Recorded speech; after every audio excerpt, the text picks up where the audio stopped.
Hello mga kasiswang and good morning. And for today's ganap nga, ayan ay maaga ako nagising at nagsaing na rin. Nag-uunot-unot nga ako dyan dahil ako'y antok na antok pa. Para naman magising ang kaluluwa ko dahil baka tulog pa. Ang sarap nga ng unot-unot ko dyan at napagtanto ko wala nga pala akong bra suot.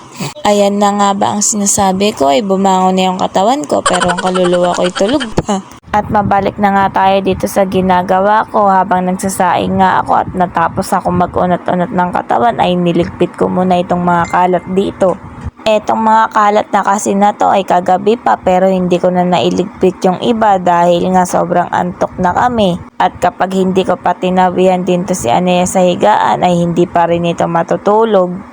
Kaya habang nagsasaing ako at ginising ko na nga rin dyan si Kuya JD para maligo na, ay nagliligpit muna ako. Dahil nga paggising na naman ni Anea ay kakalatin na naman niya yon. At nung matapos na nga si Kuya JD namin maligo, ayan agad ko na nga siyang pinagbihis para makakain na siya ng kanyang almusal.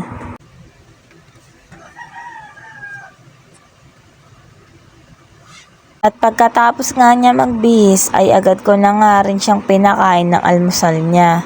At etong almusal nga niya na chicken ay tira pa nung pagkagabi dahil galing nga kami sa McDo. Dahil nga nag-treat yung kanilang lolo kaya ayan may natira pa. At yung isang natira naman ay babaunin niya sa school.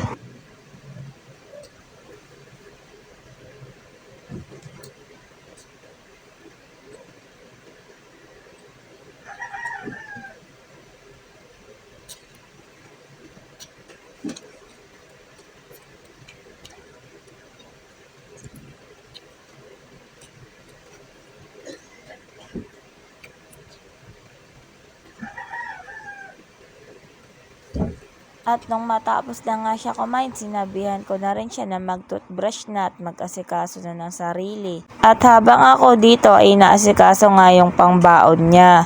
Dahil nga may natirang gravy ay ipapadala ko na nga rin sa kanya at etong isang buong manok na natira. Disclaimer lang mga sis, malinis po ang kamay ko.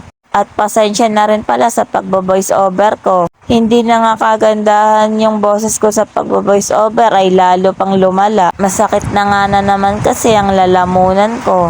At anyway, nung natapos na nga ako asikasuhin na itong baon niya, eto na nga ang aming Kuya JD ay gumagayak na para sa pagpasok niya. Nagpulbos nga lang siya dyan at nagsuklay ng buhok at tignan nyo naman, o diba? At nung okay na nga siya ay agad na nga rin siyang umalis papunta ng school. O siya, hanggang dito na lang. Salamat!